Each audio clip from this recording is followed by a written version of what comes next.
जी, अस्सलाम वालेकुम। कैसे हैं आप सब ठीक हैं? अच्छा जी, हम डिस्कस कर रहे हैं आपका इनकम फ्रॉम कैपिटल गेन, जिसके फर्स्ट लेक्चर में हमने कैपिटल एसेट्स क्या होते हैं वो डिस्कस किया था एंड जो हमारे अदर एसेट्स होते हैं कैपिटल एसेट्स के अंदर, उनकी हमने किस तरह से टैक्सेशन करनी है, उनके हमने लॉसेस किस तरह से एडजस्ट करने हैं एंड जो लॉस हम कैरी फॉरवर्ड करेंगे, उनको हमने फ्यूचर में किस तरह से एडजस्ट करने हैं वो डिस्कस किया था। आज के इस लेक्चर में हम डिस्कस करने जा रहे हैं आपकी जो capital gain on immovable property है, ठीक है? एक इसमें 2 पार्ट हमने डिस्कस करने हैं। एक इमूवेबल प्रॉपर्टी का वो वाला पार्ट जिसमें आपका एसेट एक्चुअली डिस्पोज़ ऑफ हो रहा होता है। आप उसको सेल करते हैं और सेल करने पर या तो आपको गेन आता है या आपको लॉस आता है। ठीक है? एंड जिसका जो दूसरा पार्ट है वो आपके सिलेबस में पहली दफ़ा ऐड हुआ है। ये स्प्रिंग 23 में और ये आपके लॉ में ये अभी पहली दफ़ा ऐड हुआ है एंड ये स्प्रिंग 23 अटेम्प्ट के पेपर में ये मस्ट है, ये पॉइंट लाज़मी टेस्ट होगा आपका। तो इस वीडियो में ऑलमोस्ट आपके स्प्रिंग 23 के 7 टू 8 मार्क्स का जो पेपर का पोर्शन है वो आज हम इंशाल्लाह कवर करने जा रहे हैं। हम डिटेल में डिस्कस करेंगे एक-एक पॉइंट को, ताकि अगर पेपर में ये पॉइंट आ जाता है, आपको ये क्वेश्चन आप इज़िली इसको अटेम्प्ट करके इसमें से 100 मार्क्स आप क्या कर लें, सिक्योर कर लें। जी, सबसे पहले हम सिंपल डिस्कस करते हैं जो ईज़ी टू अंडरस्टैंड भी है कि जब भी आप कोई इमूवेबल प्रॉपर्टी को सेल करेंगे, ठीक है? तो आपने क्या करना है, उस पर गेन कैलकुलेट करना है। आपको पता है कि हम किसी भी चीज़ को जब सेल करते हैं, उस पर या तो हमें गेन आता है या लॉस आता है। तो यहाँ पर कैपिटल एसेट्स में जब आप इमूवेबल प्रॉपर्टी को सेल करेंगे, तो आप उस पर क्या करेंगे, गेन या लॉस कैलकुलेट करेंगे। उसका सेम सिंपल फ़ॉर्मूला है, आपने क्या लेनी है, सेल प्रोसीड्स लेनी है, माइनस आपने क्या लेनी है, उसकी कॉस्ट लेस कर लेनी है। तो आपके पास क्या आ जाएगा, गेन या लॉस आ जाएगा। यहां तक बात आपकी सिंपल है, ठीक है। इससे आगे जब हम जाएंगे तो हमने दो चीजें देखनी है, सॉरी हमने तीन चीजें देखनी है। हमारी इमूवेबल प्रॉपर्टी को भी आपका जो लॉ है वो आगे तीन फर्दर कैटेगरी में डिवाइड कर लेते हैं। वो कहते हैं कि जब तक आपका जो है गेन या लॉस जब आप कैलकुलेट कर लेंगे, तो उसके बाद आपने फर्दर कुछ चीज़ें देखनी है। उन चीज़ों को देखने के बाद आपने क्या करना है, रेलेवेंट टैक्स रेट अप्लाई करना है एंड आपने उस गेन पर क्या करना है, आपने टैक्स पेएबल कैलकुलेट करना है। अब वो 3 चीज़ें क्या हैं? लॉ कहता है कि जो आपने प्रॉपर्टी सेल की है, या तो वो होगा ओपन प्लॉट। ओपन प्लॉट क्या होता है, लैंड जिसके ऊपर आपकी कोई भी कंस्ट्रक्टेड प्रॉपर्टी, बिल्डिंग या अपार्टमेंट्स नहीं होते, उसको हम क्या कहते हैं, ओपन प्लॉट कहते हैं। अब लॉ कहता है कि आपने सब जब गेन कैलकुलेट कर लेना है, इवन आप गेन कैलकुलेट करने से पहले भी इस चीज को क्या कर सकते हैं, आप आइडेंटिफाई कर लेंगे कि ये ओपन प्लॉट है या ये आपकी कंस्ट्रक्टेड प्रॉपर्टी है या आपके ये फ्लैट्स हैं। गेन कैलकुलेट करने के बाद जब आप ये चीज आइडेंटिफाई करेंगे, तो तब आपका आगे जो टैक्स रेट्स हैं उसके अकॉर्डिंगली अप्लाई होने हैं। आपने ये आइडेंटिफाई कर लिया कि वो आपका ओपन प्लॉट था या वो आपकी कंस्ट्रक्टेड प्रॉपर्टी थी, लाइक बिल्डिंग थी, ठीक है, या आपकी फैक्ट्री बिल्डिंग थी, या आपका वो फ्लैट था। अब फ्लैट में और कंस्ट्रक्टेड प्रॉपर्टी में क्या डिफरेंस है? कंस्ट्रक्टेड प्रॉपर्टी में लैंड एंड उसके ऊपर जो बिल्डिंग होती है वो दोनों की ओनरशिप आपकी होती है। जबकि जो फ्लैट्स होते हैं, फ्लैट्स लाइक अगर हम आप इस्लामाबाद में रहते हैं तो इस्लामाबाद में आपकी यहाँ पर जो हैं सिल्वर ऑक्स काफ़ी मशहूर अपार्टमेंट्स हैं, फ्लैट्स हैं। और आपके दूसरा जो आपके सेंटोरस जो मॉल है, उसके अंदर फ्लैट्स अपार्टमेंट्स बने हुए हैं। तो वो जो वहाँ पर जो आपकी ओनरशिप होती है, वहाँ पर आपकी स्पेसिफिक जो फ्लैट होता है, जो एक स्पेसिफिक अपार्टमेंट होता है, उसकी सिर्फ आपकी ओनरशिप होती है। तो वो वाले आपके क्या हैं, फ्लैट्स हैं, ठीक है। अगर आपने वो सेल परचेज किया हुआ है और आप उसको सेल करते हैं, तो तब आपने कौन से रेट्स अप्लाई करने हैं। अगर आपकी एक लैंड था, आपने उसके ऊपर एक बिल्डिंग बनाई एंड फिर आप उसको बाद में सेल कर रहे हैं, फ्यूचर 5 सालों के बाद, 10 सालों के बाद, ठीक है। वो जो कंस्ट्रक्टेड प्रॉपर्टी वाली आपकी जो इमूवेबल प्रॉपर्टी है, उसको सेल करने में किस तरह कैलकुलेट करना है एंड आपका ओपन प्लॉट है, ये आपने आइडेंटिफाई कर लिया। आपने अब जब गेन कैलकुलेट कर लिया है तो फिर आपने एक और चीज देखनी है कि इस प्रॉपर्टी को जिसको मैंने सेल किया है इसका होल्डिंग पीरियड कितना था। होल्डिंग पीरियड मीन मैं कहता हूं कि मैंने एक प्रॉपर्टी परचेज की फर्स्ट मार्च 2021 को, ठीक है। इसको मैंने सेल किया, ये परचेज डेट है। इसको मैंने सेल किया 1 जून 2022 पे। अब इसका जो होल्डिंग पीरियड है 5 मंथ है इस साल के, एंड आपके 9 मंथ है इस साल के, 14 मंथ हो गए। इसका होल्डिंग पीरियड है, होल्डिंग पीरियड मीन कि मैंने किस प्रॉपर्टी को कितना अरसा होल्ड किया एंड फिर सेल किया। इसका जो होल्डिंग पीरियड है 1 year एंड 2 मंथ है। तो हमने इसी तरह होल्डिंग पीरियड क्या करना है, आइडेंटिफाई करना है, हमने कैलकुलेट करना है। अब हम आगे देखते हैं कि जो होल्डिंग पीरियड हमने जब कैलकुलेट कर लेंगे एक प्रॉपर्टी का, एक लैंड है, एक बिल्डिंग है या एक फ्लैट है, तो उस होल्डिंग पीरियड के क्या बेनिफिट है। लॉ कहते हैं अगर आपने एक प्रॉपर्टी को 1 साल या उससे पहले ही सेल कर दिए, लाइक मैंने एक बिल्डिंग को परचेज किया 1 जनवरी 2021 पर। अब उसका ईयर एंड 1 साल कब होगा, पूरा होल्डिंग पीरियड 1 साल का कब होगा, 31 दिसंबर 2021 को। अब मैं 31 दिसंबर 2021 या उससे पहले ही क्या करता हूँ, उस बिल्डिंग को अगर मैं सेल कर देता हूँ तो लॉ कहता है कि अगर आपका ओपन प्लॉट था, जो आपने गेन कैलकुलेट किया है जहां पर ये गेन, तो आपने यहां पर गेन कैलकुलेट किया है, अगर ये ओपन प्लॉट था तो आपने इस गेन का 15% क्या करना है, टैक्स पे करना है, ठीक है। अगर जो मैंने गेन कैलकुलेट की है वो आपका था कंस्ट्रक्टेड प्रॉपर्टी, फिर भी 15% है। अगर आपका प्लॉट था वो भी कितना है, फिर भी 15% है। आपने होल्डिंग पीरियड कैलकुलेट किया, ठीक है, और होल्डिंग पीरियड 1 साल से ज्यादा था लेकिन 2 साल या उससे कम था, ठीक है। मतलब 1 साल 1 दिन एंड 2 साल, इसके बीच में जो पीरियड है उसमें आपका जो अगर प्लॉट था तो टैक्स जो रेट है गेन वही रहेगा। गेन अगर आपका 1 लाख का था तो गेन हर हालत में 1 लाख का ही रहेगा। जो आपका टैक्स का रेट है वो कितना हो जाएगा, 12.5% हो जाएगा। हम यहाँ पर एक एग्जांपल लेकर चलते हैं। मैं कहता हूँ ये प्लॉट था, ये एक बिल्डिंग है और ये एक फ्लैट है। हमने किया गेन कैलकुलेट, गेन आया 1 लाख रुपए। गेन सारों के केस में सेम ही रहेगा, गेन की तो कैलकुलेशन सेम ही है, शेयर माइनस कॉस्ट, इसका भी 1 लाख रुपए। अब आगे हम चलते हैं। मैं कहता हूं कि जो होल्डिंग पीरियड है, होल्डिंग पीरियड ये है 1 year। तो यहां पर रेट कितना था, 15%। 15% कितना बनता है, 15,000 रुपए। सॉरी, 1,50,000 रुपए, 1 लाख था, 15,000 रुपए। ये भी कितना, 15% था, 15,000 रुपए। ये भी कितना टैक्स पेबल बनेगा, 15,000 रुपए। अगर होल्डिंग पीरियड कितना है आपका, 1 साल से ज्यादा है, मैं कहता हूं 1.5 ईयर है। चेक 1.5 ईयर है या 1 साल 9 महीने है, 1 साल 10 महीने है, जितने भी हैं वो पूरे साल को कवर कर रहे हैं। 1 साल से ज्यादा एंड 2 साल या उससे कम अगर होल्डिंग पीरियड है तो प्लॉट के केस में रेट हो जाएगा 12.5%। कितना बन जाएगा, अब हमने करना है 1 लाख का 12.5%, ये बन जाएगा 12,500 रुपए। अगर होल्डिंग पीरियड आपका 1 लाख 1 साल से ज्यादा है और 2 साल से कम है तो आपका जो टैक्स पेएबल है वो कितना हो जाएगा, कम हो जाएगा। बिल्डिंग के केस में आपका रेट कितना है, 10%। ये आपका हो जाएगा 10,000 रुपए GR2 में अगर आप इसको डिस्पोज ऑफ करते हैं। एंड फ्लैट के केस में है 7.5%, 7.5%। ये आपका हो जाएगा 7500 रुपए।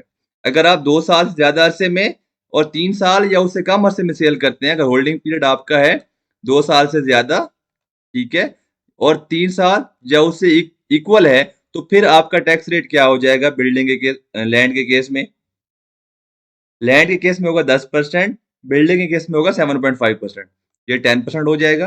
ये 7.5% हो जाएगा और ये आपका 0%। मतलब ये हुआ कि अगर आप एक फ्लैट परचेज करते हैं एंड उस फ्लैट को आप 2 साल के बाद सेल करते हैं तो उस पर जितना भी गेन आएगा आपको सारे का सारा आपका एग्जैम्प्ट होगा। ठीक है, और यहाँ पर आपकी लैंड पर कितना गेन आएगा, आपका लैंड पर जो टैक्स पे करना है वो टैक्स पे करना है 10,000 रुपए। बिल्डिंग पर कितना पे करना है ईयर 3 में अगर आप उसको डिस्पोज ऑफ करते हैं 700 रुपए। और फ्लैट पर आप कोई टैक्स पे नहीं कर, आपको हालांकि आपको गेन आया है, इसका मतलब ये है कि ये आपका गेन क्या है, एग्जैम्प्ट है। हम अब जाते हैं कि आपका होल्डिंग पीरियड कितना है। आपका होल्डिंग पीरियड है 3 साल से ज्यादा लेकिन 4 साल या उससे कम है, तो फिर उस केस में लॉ कहता है कि आपकी जो बिल्डिंग है, आपका जो लैंड है, उसका रेट हो जाएगा 7.5%। आपकी जो बिल्डिंग है उसका रेट हो जाएगा 5%। ठीक है, एंड फ्लैट का रेट आपका 2 साल के बाद वैसे भी क्या हो जाता है, 0% हो जाता है। क्लियर। अब हम सिर्फ क्या करेंगे, 7.5 आपका हो जाएगा प्लॉट का, आपका 5% हो जाएगा आपका यहाँ पर बिल्डिंग का, एंड फ्लैट का 0।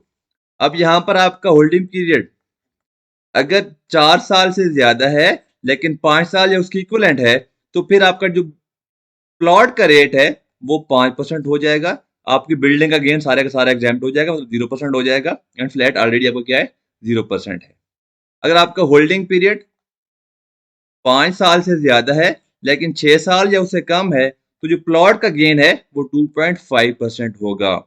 और अगर आपका होल्डिंग पीरियड प्लॉट का 6 साल या उससे ज्यादा है, तो आपका जो प्लॉट है वो सारे का सारा क्या हो जाएगा, 0% या एग्जाम्प्ट हो जाएगा। ठीक है, अब यहाँ पर आपने एक चीज देख लेनी है, प्लॉट का गेन कब एग्जाम्प्ट होगा, कब 0% टैक्स पर चार्ज होगा, जब उसका होल्डिंग पीरियड 6 साल से एक्सीड करेगा। ठीक है, मतलब 6 साल और 1 दिन, तो आपका प्लॉट क्या हो जाएगा, एग्जाम्प्ट हो जाएगा। अगर आप एक बिल्डिंग परचेज आपने की है और आप उसको 4 साल तक रिटेन करते हैं, ठीक है, और 4 साल के बाद आप सेल करते हैं, तो फिर 5वें साल उस पर आपको जो भी गेन आएगा वो आपका एग्जाम्प्ट हो जाएगा, 0% हो जाएगा।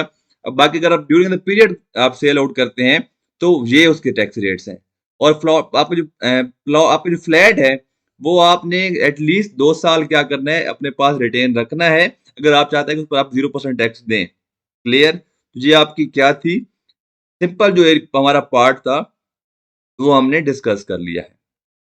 ये था कैपिटल एसेट पर जो गेन था, ये था आपका एक्चुअल गेन जो आपको एक्चुअली अराइज होता है जब आप कैपिटल एसेट को, आप इमूवेबल प्रॉपर्टी को सेल आउट करते हैं, आप डिस्पोज ऑफ करते हैं। अब जो हम सेकंड पार्ट पढ़ने जा रहे हैं, जो हमारे इस आज के लेक्चर का सबसे इंपॉर्टेंट एरिया है, और आपके पेपर में ये टेस्ट भी होना है, ये मस्ट टेस्ट होना आपका स्प्रिंग 23 में, और उससे ऑनवर्ड अगर ये आपके लॉ में रहता है तो ये ऑटम 23 एंड उससे ऑनवर्ड भी क्या होगा, आपको ये टेस्ट होता रहेगा। ये काफी इंटरेस्टिंग पॉइंट है।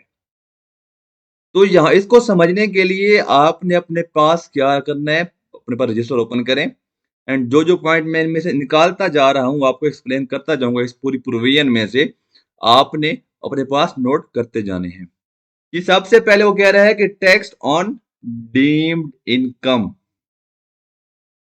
तो मतलब क्या हुआ कि ये जो टैक्स हम पढ़ने जा रहे हैं, सेक्शन नया ऐड हुआ है हमारा इस बजट में, इसका मतलब ये है कि ये जो इनकम हम आगे डिस्कस करेंगे एक्चुअली में अराइज नहीं होती। लॉ हमें कुछ क्राइटेरिया बताएगा, उस क्राइटेरिया को यूज करके हमने एक एस्टिमेटेड इनकम क्या करनी है, कैलकुलेट करनी है। हालांकि हम डिस्पोजल नहीं कर रहे होते एसेट्स का, लेकिन फिर भी लॉ कहते हैं क्योंकि आपकी ये क्राइटेरिया आप मीट कर रहे हैं, तो आपने एक सर्टन परसेंटेज यूज करके एक एस्टिमेटेड डीम्ड इनकम की वैल्यू कैलकुलेट करनी है, एंड उस पर किस तरह टैक्स कैलकुलेट करना है वो कैलकुलेट करके वो आपने गवर्नमेंट को जमा करवा देना है। तो ये क्या है, डीम्ड इनकम है, ये एक्चुअल इनकम नहीं है। नेक्स्ट बात क्या है, ए रेजिडेंट पर्सन। ये जो सेक्शन है ये सिर्फ आपका एप्लीकेबल होना है रेजिडेंट पर्सन के ऊपर। रेजिडेंट इंडिविजुअल भी हो सकता है, रेजिडेंट एओपी भी हो सकती है, रेजिडेंट कंपनी भी हो सकती है।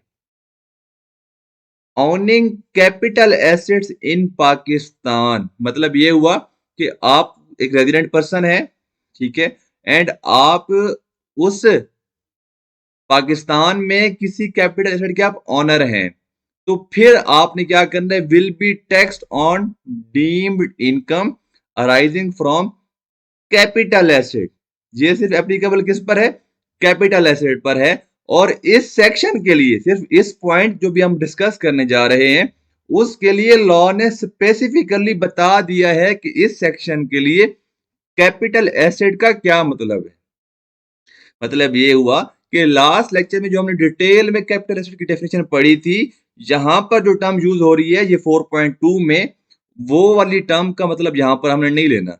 यहां पर उन्होंने स्पेसिफिकली डिफाइन कर दिया है कि हमारे इस सेक्शन के लिए कैपिटल एसेट्स का क्या मतलब है। हम आगे जाके वो देखते हैं। तो आपने जो मैं पॉइंट आपको हाईलाइट करवा रहा हूं, आप अपने पास नोट करते जाएं, और नोट करने के बाद हम दोबारा इस चीज को डिटेल में पढ़ना है।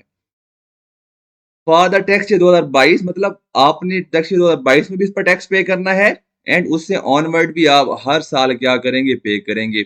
अब हम जो पहला पॉइंट है इसमें से हम कुछ चीजें निकालते हैं। हम पर उसने क्या कहा है कि रेजिडेंट पर्सन हो, पहला क्राइटेरिया, ठीक है। कैपिटल एसेट पाकिस्तान में हो,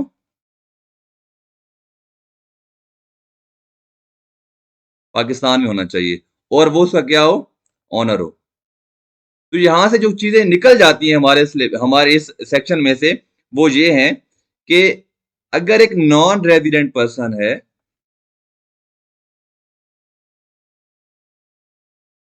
ठीक है, अगर नॉन रेजिडेंट पर्सन है और अगर उसके कोई पाकिस्तान में कैपिटल ऑनर भी है, अगर चाहे एक नॉन रेजिडेंट है, अगर वो पाकिस्तान में किसी कैपिटल एसेट का ऑनर भी है, तो उस पर ये प्रोविजन, ये सेक्शन अप्लाई नहीं होगा। जब क्वेश्चन में या पेपर में ये क्वेश्चन आता है तो आपने लाजमी आइडेंटिफाई करना है कि क्या जिस पर्सन की ये बात हो रही है क्या वो रेजिडेंट है कि नहीं है। अगर रेजिडेंट पर्सन होगा तो उससे आगे फिर तभी हम चलेंगे इस सेक्शन को लेकर, ठीक है। और दूसरी बात, क्या वो एसेट जो है वो पाकिस्तान में है कि है नहीं है, और क्या वो उसका ऑनर है कि नहीं है। हम आगे हमने दूसरी चीजें बाद में देखनी है, पहले देखना क्या वो रेजिडेंट है कि नहीं है। फिर नेक्स्ट चीज क्या इसमें आती है कि हमने इस सेक्शन के लिए, इस पर्पस के लिए हमने कैपिटल एसेट को आपके लॉ ने स्पेसिफिकली क्या कर दिया, यहां पर डिफाइन कर दिया है। क्या उसका क्या मतलब है, such tax is leviable only in respect of immovable property. मतलब ये हुआ कि इस सेक्शन के पर्पस के लिए उन्होंने कहा है कि जो टैक्स लगेगा, जो कैपिटल एसेट हम टर्म यूज कर रहे हैं, उसका मतलब है इमूवेबल प्रॉपर्टी। अभी हमने ऊपर पढ़ा, उन्हें क्या है कि इमूवेबल प्रॉपर्टी क्या मतलब है, open plot, constructed property, flats.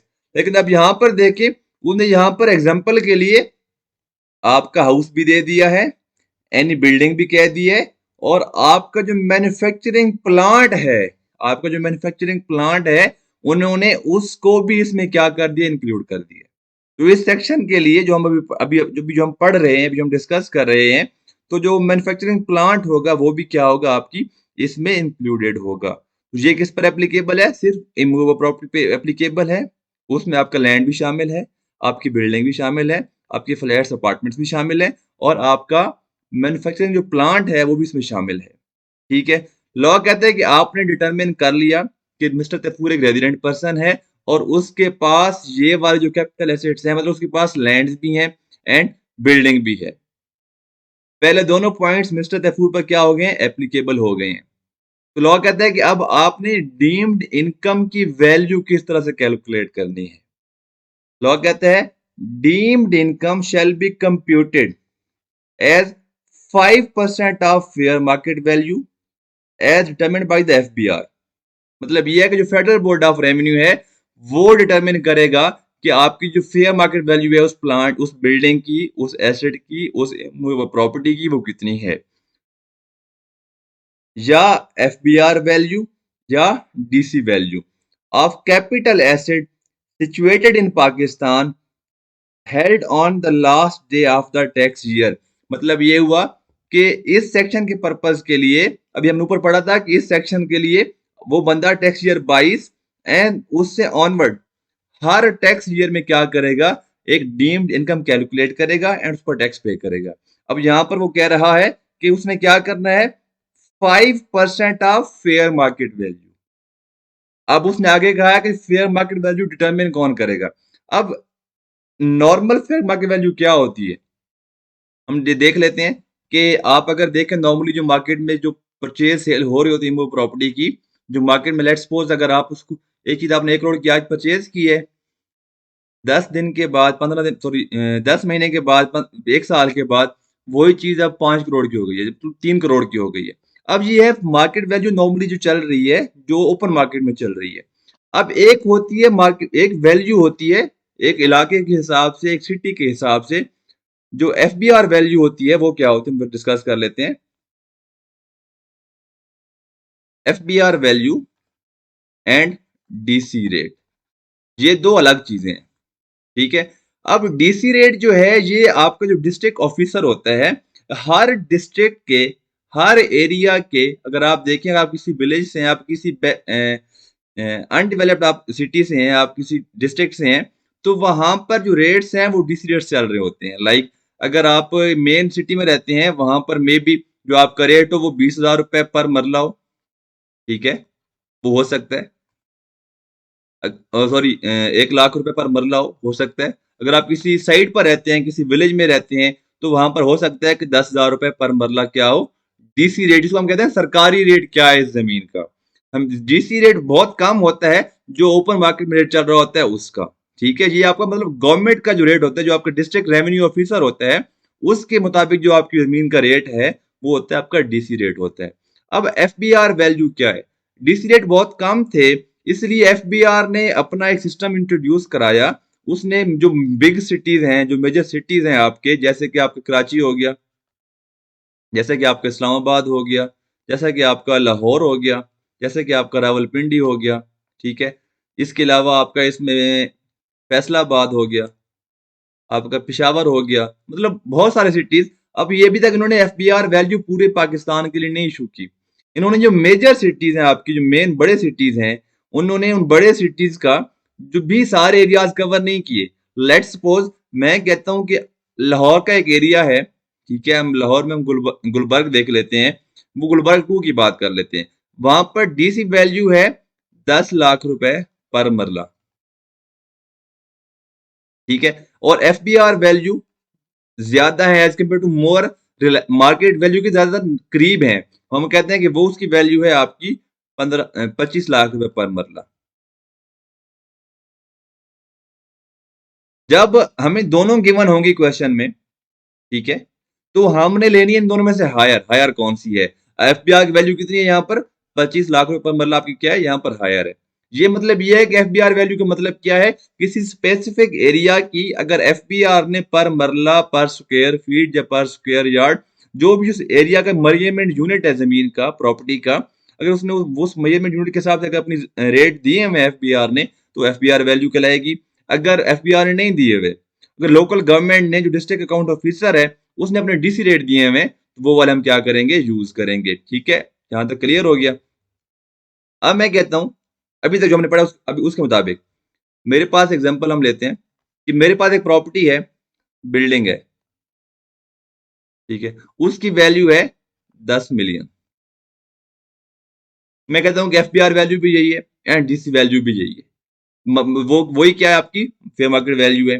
तो अब मैंने अपने क्वेश्चन के लिए, अब मैंने अपनी क्या करनी है, मैं इसको सेल नहीं कर रहा, मैंने क्या कैलकुलेट करनी है, डीम्ड इनकम कैलकुलेट करनी है। लॉ कहता है आपने इस वैल्यू का क्या करना है, 5% आपकी क्या है, डीम्ड इनकम होगी।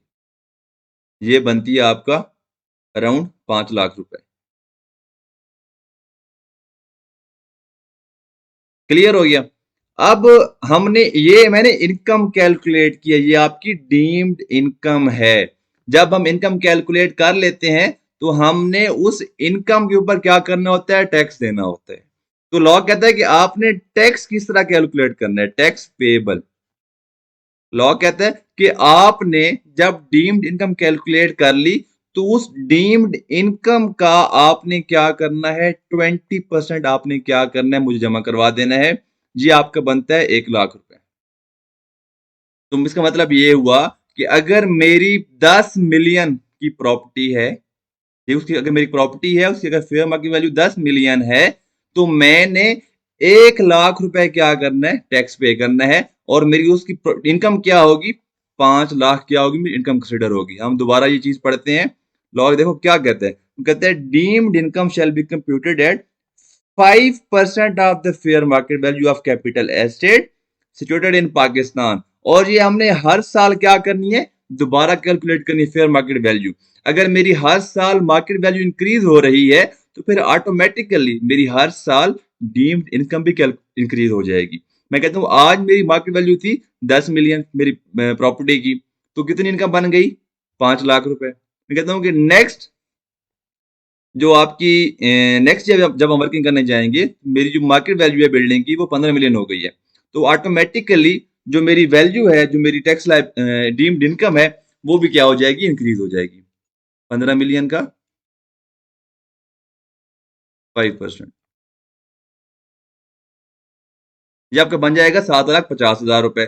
जब मेरी डीम्ड इनकम इंक्रीज होगी तो नेक्स्ट ईयर मेरा टैक्स पेबल भी ऑटोमेटिकली इंक्रीज हो जाएगा, जो कि बनता है आपका नेक्स्ट ईयर जाकर वो बन जाएगा आपका 1,50,000। इस साल मेरा 1 लाख टैक्स पेबल है क्योंकि नेक्स्ट ईयर मेरी मार्केट वैल्यू इंक्रीज हुई है।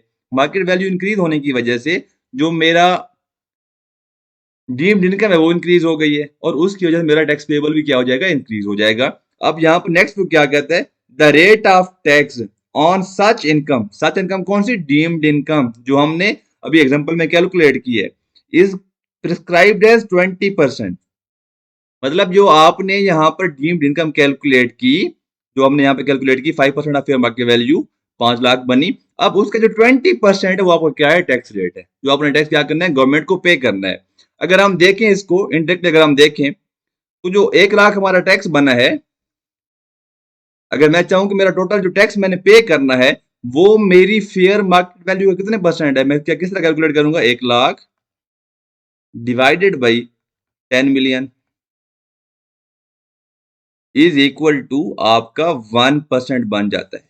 अगर हम सिर्फ डायरेक्टली, अगर मैं चाहता हूं कि मैंने 2 स्टेप में इस चीज को ना करूं, मैं क्या करूं, डायरेक्टली अपनी जो फेयर मार्केट वैल्यू है उस पर टैक्स पेबल कैलकुलेट करूं, तो आप स्टेट किस तरह कर सकते हैं, जो आपकी फेयर मार्केट वैल्यू आपकी जो प्रॉपर्टी है उसका आप अगर 1% लेंगे तो आपके पास आपकी डीम्ड इनकम पर जो आपने टैक्स पे करना है उसकी वैल्यू आ जाएगी। अब आगे वो यही बात कर रहा है, this translates into an effective tax rate of 1% of fair market value of capital assets। ठीक है, हम इसको थोड़ा और एक्सप्लेन करते हैं, इस चीज को हम जस्टिफाई करते हैं, हम इसको मतलब कहते हैं ना हैंड्स प्रूव्ड, जो आपने मैथ में पढ़ा होगा 9th में, 10th में, 11th में, 12th में। ठीक है, हम कहते हैं कि मार्केट वैल्यू थी आपकी 50 मिलियन। ठीक है, अब मैंने क्या करनी है, डीम्ड इनकम कैलकुलेट करनी है, वो है 5% मल्टीप्लाई बाई 50 मिलियन, ये आपका बनता है 25 लाख रुपए, 2.5 मिलियन। अब मैंने इस पर क्या करना है, एक मेरे पास मेथड ये वाला है, मैंने इस पर क्या करना है, अब टैक्स की वैल्यू कैलकुलेट करनी, जो मैंने टैक्स पेबल पे करना है गवर्नमेंट को, वो क्या टैक्स है, 25 लाख मल्टीप्लाई बाई 20%, ये बन जाएगा मेरे पास आपका 5 लाख रुपए। क्लियर। अब दूसरा मेरे पास क्या मेथड है, मेरे पास फेयर मार्केट वैल्यू थी 50 मिलियन, मेरे पास जो स्ट्रेट फॉरवर्ड रेट है वो है 1% ऑफ फेयर मार्केट वैल्यू, कितना बनेगा, 50 मिलियन मल्टीप्लाई बाई 1%। आप कैलकुलेट कर लें दोनों की अमाउंट कितनी आती है, 5 लाख रुपए आती है। तो ये थी आपकी इस सेक्शन की कैलकुलेशन। अब यहां तक तो सवाल बिल्कुल बात आसान थी, आपको समझ आ गई होगी, कोई मसला मसाइल नहीं है। अब इससे आगे उसने एक्सेप्शन दी हुई है कि किस तरह से आप कौन कौन से एसेट्स इसमें फॉल नहीं करते, मतलब कौन कौन से ऐसे एसेट्स हैं जिन पर ये सेक्शन अप्लाई नहीं होगा। अब यहां से क्वेश्चन बनेगा आपका, अब आपने एक एक पॉइंट को डिटेल में समझना है और मैं कोशिश करूंगा कि जितना आसान अल्फाज में आपको मैं एक्सप्लेन कर सकूं विद एग्जांपल्स, आपको मैं करूं। कहता है for the purpose of such tax the following immovable properties shell stand excluded. Mean जो ऊपर हमने बातें की हैं 4 पॉइंट्स में, वो सारी की सारी बातें इन जो 6 पॉइंट्स हैं यहाँ पर जिन्होंने डिस्कस किए हैं, सॉरी यहाँ 6 पॉइंट्स ही हैं, इन पर अप्लाई नहीं होंगी। चलें पढ़ते हैं जी। One immovable property owned by the resident person. अब मैं रेजिडेंट पर्सन हूं और अगर मेरे पास सिर्फ एक इमूवेबल प्रॉपर्टी है तो फिर ये उस पर ये अप्लाई नहीं होगा। क्लियर? मेरे नाम पर अगर सिर्फ एक ही इमूवेबल प्रॉपर्टी है तो उस पर ये अप्लाई नहीं होगा। जी, क्लियर हो गया? अगर दो इमूवेबल प्रॉपर्टी हैं तो फिर क्या होगा, उसके लिए जब हम पॉइंट 4 में आएंगे तब डिस्कस करेंगे। Self owned business premises from where the business is carried out by the persons appearing on the active taxpayers list at any time during the year। अब मेरे पास दो बिल्डिंग्स हैं, एक बिल्डिंग मैं उसमें रहता हूं, मेरी मतलब रिहायश में है, एंड दूसरी जो बिल्डिंग है वो मैं यूज कर रहा हूं बिजनेस पर्पज के लिए। तो जाहिर सी बात है वो मेरा क्या क्या हो जाएगा, वो मेरा बिजनेस एसेट हो जाएगा। इसका मतलब ये हुआ कि जो बिजनेस एसेट्स हैं, जो बिजनेस प्रेमिसेस हैं, वो भी इसमें से निकल जाएंगी। अब नेक्स्ट क्या है, self owned agriculture land where agriculture activities is carried out by a person excluding farm house. वो ये कह रहा है कि आपका अगर एक एग्रीकल्चर लैंड है और आपने उस लैंड को क्या दिया हुआ है, आप उस लैंड को यूज कर रहे हैं एग्रीकल्चर पर्पज के लिए, आप उसको यूज भी कर रहे हैं, मतलब उस पर आपकी एग्रीकल्चर एक्टिविटी हो भी रही है। अब एक लैंड पर आपकी जो एग्रीकल्चर एक्टिविटी दो तरह से हो सकती है। आप एक एग्रीकल्चर लैंड के आप ऑनर हैं, आप उस पर खुद क्या कर रहे हैं, फार्मिंग कर रहे हैं, आप उस पर डिफरेंट जो आपकी फसलें हैं आप उनकी काश्तकारी कर रहे हैं। एक तो ऑप्शन ये हो सकता है, तो वो आपके लिए क्राइटेरिया मीट कर जाता है। दूसरा ऑप्शन ये है कि आपने उस लैंड को दिया हुआ है रेंट पर, लीज पर दिया हुआ है, और उस जो जिस प्रॉपर्टी को आपने रेंट पर दिया हुआ है वो पर्सन क्या कर रहा है, इसको एग्रीकल्चर पर्पज के लिए यूज कर रहा है। मतलब वो पर्सन क्या कर उस पर डिफरेंट जो आपकी फसलें हैं वो क्या कर रहा है, क्रॉप्स जो आपकी हैं उनकी क्या कर रहा है, वहां पर वो कल्टीवेशन कर रहा है। तो अगर दोनों जो पॉइंट्स ये वाले हैं, दोनों में जो आपका जो लैंड है, जो आपका एग्रीकल्चर लैंड है, ये आपका यूज हो रहा है एग्रीकल्चर पर्पज के लिए। तो अगर आपका ऐसा कोई प्रॉपर्टी है जो कि आपके एग्रीकल्चर पर्पज के लिए यूज हो रही है तो वो वाली प्रॉपर्टी भी आप उस पर भी सेक्शन अप्लाई नहीं होगा। क्लियर? अब वो कह रहा है कि जो फार्म हाउस है, फार्म हाउस अगर आपका है तो उस पर ये अप्लाई होगा। और फार्म हाउस वो कहते हैं कि इसको, वो कहते हैं कि farm house means a house constructed on a total minimum area of 2000 square yards. जो आपके 2000 स्क्वायर यार्ड्स हैं ये इक्वल हैं आपके 66 मरला। ठीक है, और ये आपके अराउंड 3 कनाल एंड आपके 6 मरला बनते हैं आपके 2000। ये मिनिमम टोटल कवर, अगर किसी एक कंस्ट्रक्टेड प्रॉपर्टी है उसका अगर मिनिमम कवर्ड एरिया 3 कनाल या उससे ज्यादा का है तो फिर वो फार्म हाउस होगा। अगर उससे कम है तो फिर वो फार्म हाउस डेफिनेशन से निकल जाएगा। फिर वो कहता है विद दोनों कंडीशन मीट होना लाजमी है, with minimum covered area 500 square feet used as a single dwelling unit. अब सिंगल ड्वेलिंग यूनिट क्या होता है कि मीन ये है कि एक पोर्शन जिसमें आपके बेडरूम्स, आपके डाइनिंग डाइनिंग रूम, आपका जो टीवी रूम, आपकी किचन, आपका सारा जो सेटअप, मतलब जिसमें आप प्रॉपर जो घर टाइप होता है, जो सिंगल पोर्शन होता है, वो आपका मिनिमम आपका 5000 स्क्वायर फीट पर होना चाहिए। अब 5000 स्क्वायर फीट आपके इक्वल है अराउंड 18 मरला के। ठीक है, वो कह रहा है कि टोटल जो मिनिमम कवर्ड एरिया आपका एक फार्म हाउस को होना चाहिए आपके 3 किनाल और 6 मरला। एंड जो एक जो पोर्शन है जो कवर होना चाहिए इकट्ठा, जो एक पोर्शन आप कंस्ट्रक्टेड होना चाहिए वो आपका 18 मरला की अगर उस प्रॉपर्टी पर एरिया पर अगर वो कंस्ट्रक्टेड है तो फिर वो आपका क्या होगा, फार्म हाउस में फॉल करेगा। अगर वो फार्म हाउस में फॉल कर गया तो वो इस एक्सेप्शन से निकल जाएगा। मींस फार्म हाउस पर ये वाला जो टैक्सेशन है, जो डीम्ड इनकम वाली जो टैक्सेशन है वो एप्लीकेबल है। अब पॉइंट जो आपकी नेक्स्ट है वो क्या है, वो कह रहा है कि अगर एक इमूवेबल प्रॉपर्टी है, अगर किसी शहीद को मिली हुई है या शहीद के डिपेंडेंट्स को मिली हुई है, कौन सा शहीद जो कि पाकिस्तान आर्म्ड फोर्सेस से क्या है लिंक्ड है। पाकिस्तान आर्म्ड फोर्सेस कौन-कौन सी हैं आपकी? आपकी पाक आर्मी है, पाक नेवी है, आपकी पाक बहरिया है और आपकी जो पुलिस भी है वो भी आपकी आर्म्ड फोर्स है, ठीक है? तो आपके जितने भी शहीद हैं और जो शहीद शहीद के जो डिपेंडेंट्स हैं, उनको जो प्रॉपर्टी मिली हुई है, वो आपकी इस उस पर ये सेक्शन अप्लाई नहीं होगा। ए पर्सन और dependents of the person who dies mean अगर कोई गवर्नमेंट एम्प्लॉयी ड्यूरिंग सर्विस उसकी डेथ हो जाती है, उसके जो डिपेंडेंट्स की जो प्रॉपर्टी है या उसकी अपनी जो प्रॉपर्टी डिपेंडेंट्स को जो मिली है, वो आपकी उस पर भी ये सेक्शन आपका अप्लाई नहीं होगा। ए वार बाउंडेड पर्सन वार बाउंडेड पर्सन अगर वो आर्मी का है, अगर वो फेडरल गवर्नमेंट का है, अगर वो प्रोविंशियल गवर्नमेंट का है, उसकी जो प्रॉपर्टी है, इमूवेबल प्रॉपर्टी है, उस पर भी ये अप्लाई नहीं होगा। सादा अल्फाज में कह दें, जो गाजी हैं आपके, ठीक है? उन पर भी ये सेक्शन आपका जो ये वाला पॉइंट है, जो आपकी सेक्शन है, वो अप्लाई नहीं होगा। Ex serviceman and serving personal of armed forces और एक्स एम्प्लॉई और serving personal of federal provincial government being original allotee of capital assets duly certified by the allotment authority। जो आपको प्रॉपर्टी वगैरह आपकी रिटायरमेंट पर आपको ड्यूरिंग सर्विस जो allot होती हैं आपको रेलेवेंट अथॉरिटी की तरफ से, वो जो रेलेवेंट एसेट्स हैं, वो जो इमूवेबल प्रॉपर्टीज वो वाली हैं, उन प्रॉपर्टीज पर भी ये सेक्शन अप्लाई नहीं होगा। क्लियर? फिर वो कहता है कि any property from which income is chargeable to tax under the ordinance and tax leviable is paid there on.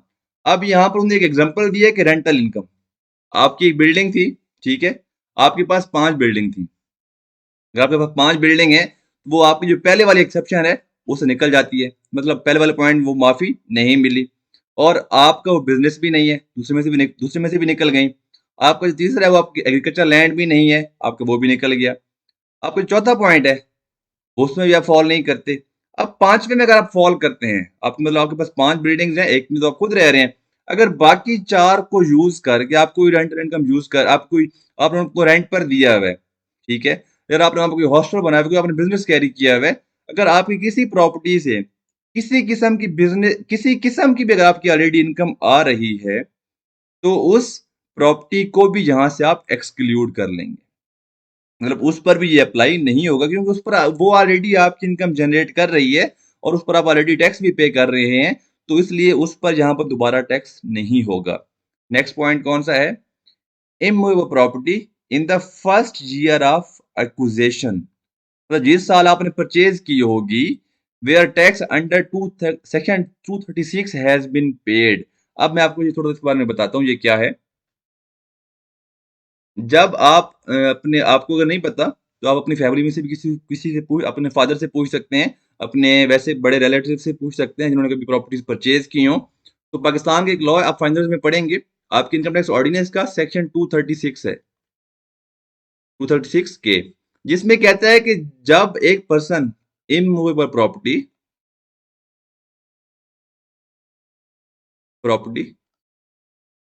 Purchase करेगा,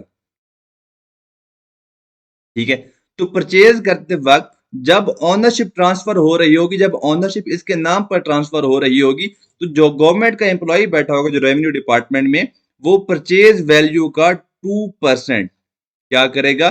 टैक्स काट के गवर्नमेंट को जमा करा देगा। उसको हम क्या कहते हैं? इनकम टैक्स कहते हैं। तो उसको ये एक रिक्वायरमेंट है लॉ की। जब भी आप एक प्रॉपर्टी परचेज करते हैं, अपने नाम पर ट्रांसफर करते हैं, तो आपने ये टैक्स पे करना होता है, क्योंकि उस साल आपकी जो वैल्यू है, आपकी जो परचेज प्राइस है, उसका 2% ऑलरेडी गवर्नमेंट के पास गया होता है। इसलिए गवर्नमेंट कह रही है कि जिस साल आपने प्रॉपर्टी परचेज की है, उस साल उस प्रॉपर्टी पर यह सेक्शन अप्लाई नहीं होगा, अगर आपने उसका टैक्स काट कर दिया हुआ है। अगर आपने टैक्स काट कर नहीं दिया हुआ, तो इस पॉइंट वाली एक्सेप्शन से वो निकल जाएगा। हाँ, पॉइंट 1 में फॉल कर सकता है, पॉइंट 2 में भी फॉल कर सकता है, पॉइंट 3 में भी फॉल कर सकता है, बाकी किसी भी पॉइंट में फॉल कर सकता है। लेकिन जो पॉइंट 3 वाली ये वाला जो पॉइंट है, इसकी एक्सेप्शन से वो निकल जाएगा। क्लियर? अब नेक्स्ट हम पढ़ते हैं point 5, immovable property owned by provincial government, मतलब जो गवर्नमेंट की प्रॉपर्टीज हैं उन पर सेक्शन अप्लाई नहीं होगा। जब हमने पर्सन पढ़ा था, वहां पर हमने पढ़ा था कि पर्सन में इंडिविजुअल भी है, एओपी भी है और आपकी कंपनी भी है। और कंपनी में हमने पढ़ा था, कंपनी में आपके लोकल गवर्नमेंट भी है, प्रोविंशियल गवर्नमेंट भी है और फेडरल गवर्नमेंट भी है। जब हमने ऊपर पढ़ा है कि रेजिडेंट पर्सन, तो जो आपकी फेडरल गवर्नमेंट, जो आपकी प्रोविंशियल गवर्नमेंट है, वो आपकी जो लोकल गवर्नमेंट है, वो बाय डिफॉल्ट आपकी क्या है, रेजिडेंट पर्सन है। तो यहाँ पर उन्होंने स्पेसिफिकली मेंशन कर दिया है, ये जो सेक्शन है वो गवर्नमेंट की प्रॉपर्टी पर अप्लाई नहीं होगा। Next, immovable property owned by a local authority, development authority, builders and developers for land development and construction। जैसे कि आपकी जो सीडीए की जो अंदर जो प्रॉपर्टीज आती हैं, हालांकि सीडीए उनका ओनर है, सीडीए जो एक आपकी लोकल अथॉरिटी है इस्लामाबाद की, जो आपकी एलडीए है लाहौर डेवलपमेंट अथॉरिटी है, जिस तरह आपकी RDA Rawalpindi development authority, similarly Karachi की भी एक डेवलपमेंट अथॉरिटी होगी, हर सिटी की कोई ना कोई डेवलपमेंट अथॉरिटी होती है, उसकी ऑनरशिप में जो प्रॉपर्टीज हैं उन पर वो नहीं होगी। जो बाकी सोसाइटीज हैं जो कि वहां पर क्या आ रही है, डेवलपमेंट और कंस्ट्रक्शन हो रही होती है, जो आपकी हाउसिंग सोसाइटीज हैं, उन पर भी ये सेक्शन अप्लाई नहीं होगा। ये 5 पॉइंट सेपरेट हैं, ठीक है, जो अभी अभी तक हमने पढ़े हैं। इनमें जो जो प्रॉपर्टी फॉल कर रही है वो आपकी ऑटोमेटिकली इस सेक्शन में से निकल जाएगी। अब दूसरी प्रॉपर्टीज, अगर इसके अलावा आपकी कोई प्रॉपर्टीज हैं जो कि ऊपर वाले 5 पॉइंट मीट नहीं कर रहे, तो उनके लिए आपका अप्लाई होगा पॉइंट नंबर 4। वो कहता है where the fair market value of capital assets in aggregate, सबकी मिलाकर fair market value, excluding the capital assets in point 1 to 6, जो हमने यहां पर डिस्कस किए हैं उनकी हमने फेयर मार्केट वैल्यू नहीं इंक्लूड करनी इस सेक्शन के लिए। Above does not exceed 25 million. अब इसको हम समझते हैं, ये मेन पॉइंट है, ये वाला पॉइंट वो बाकी 5 पॉइंट के साथ लिंक करके क्या करेगा, आपकी क्वेश्चन को बनाएगा। मिस्टर तैफूर, मिस्टर अली कर लेते हैं जी, प्रणाम रहने देते हैं। उसके बाद एक प्रॉपर्टी है, प्रॉपर्टी ए, ठीक है, वो उसकी जो फेयर मार्केट वैल्यू है वो है आपकी 10 मिलियन, और मैं यूज कर रहा हूं एग्रीकल्चर के लिए। एक मेरे पास एक प्रॉपर्टी है, प्रॉपर्टी बी, उसकी फेयर मार्केट वैल्यू है आपकी, मैं कहता हूं कि 5 मिलियन। हम पढ़ चुके हैं फेयर मार्केट वैल्यू का क्या मतलब है, आपकी एफपीआर वैल्यू या डीसी वैल्यू, इनमें से जो हायर है, 5 मिलियन। और ये मैं इसके मुझे मैं क्या करूं, मैंने ये रेंट पर दी हुई है। अब एक प्रॉपर्टी सी है, उसकी जो फेयर मार्केट वैल्यू है, उसकी वैल्यू है वो 8 मिलियन, सॉरी 8 लाख, और वो मैं यूज कर रहा हूं बिजनेस पर्पज के लिए। एक प्रॉपर्टी डी है, ठीक है, उसकी जो फेयर मार्केट वैल्यू है वो मेरे पास है, वो है 2 मिलियन, न्यूली परचेज, एंड 236 के वाला मैंने टैक्स भी पे किया है। पॉइंट ई है, ठीक है, ये मेरा है यहाँ पर, उसकी सॉरी जो मेरी प्रॉपर्टी ई पे जो मेरे पास प्रॉपर्टी ई है उसकी फेयर मार्केट वैल्यू है 7 मिलियन, एंड वो मेरा साइलेंट क्वेश्चन, मतलब वो मेरी फॉल करती है उसमें। जो पॉइंट एफ है वो ये मेरी है, इसकी जो मेरी प्रॉपर्टी एफ है उसकी फेयर मार्केट वैल्यू है आपकी 7 मिलियन, 8 मिलियन, ठीक है, और ये मैंने न्यू परचेज किया है, लेकिन टैक्स नॉट पेड।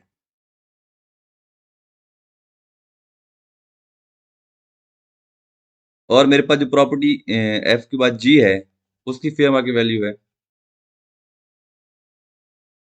6 मिलियन, और ये भी क्वेश्चन के बारे में साइलेंट है। वो प्रॉपर्टी ई जो है, E F G H, sorry H, उसकी जो मैंने क्या कर दी है, सेल कर दी है, ठीक है, और उसकी फेयर मार्केट वैल्यू थी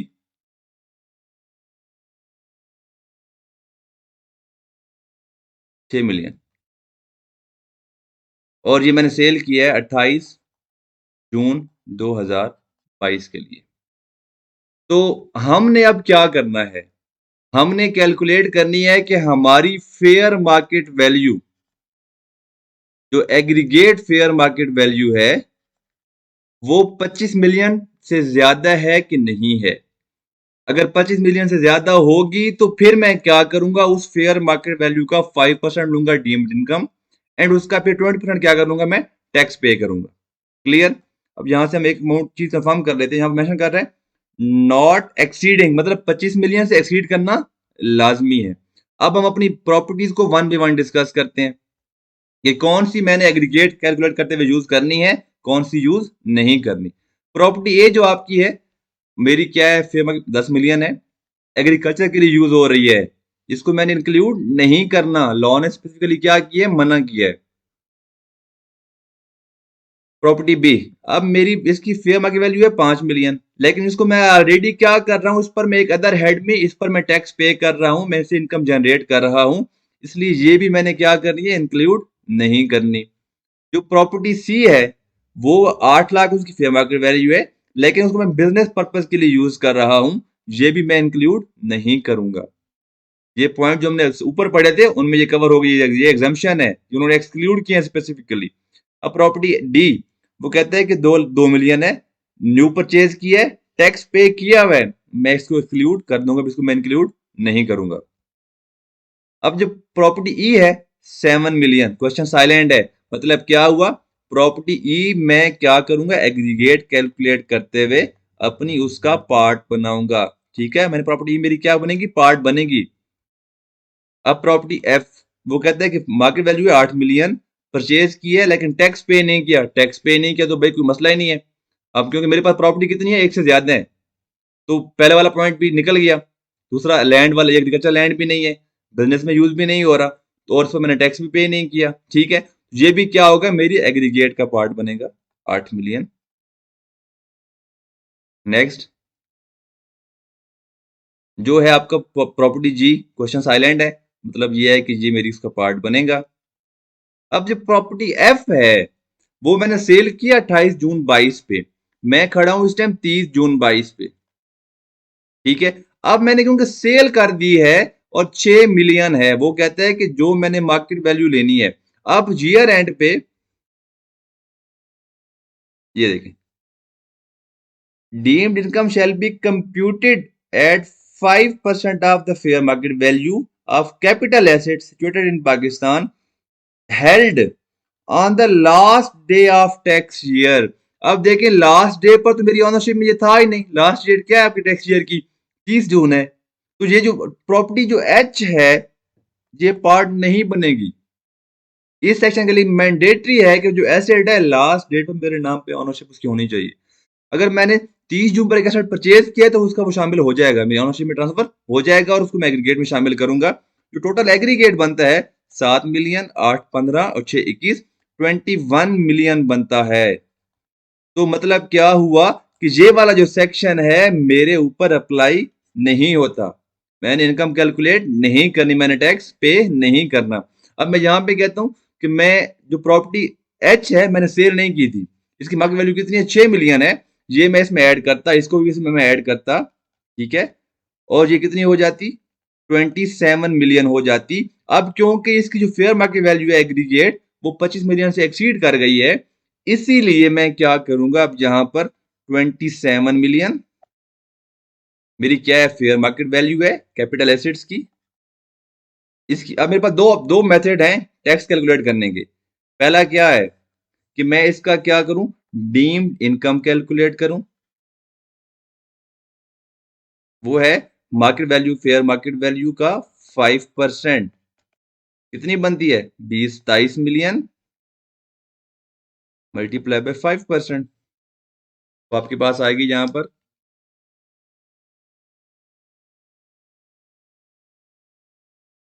13,50,000 रुपए।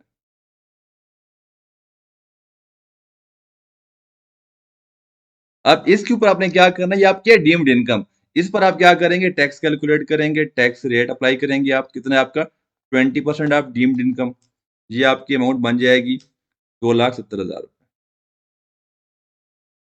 आपके पास दूसरा क्या ऑप्शन है टैक्स कैलकुलेट करने का, fair market value multiply by 1%, कितना बनता है आपका यहाँ पर 27 मिलियन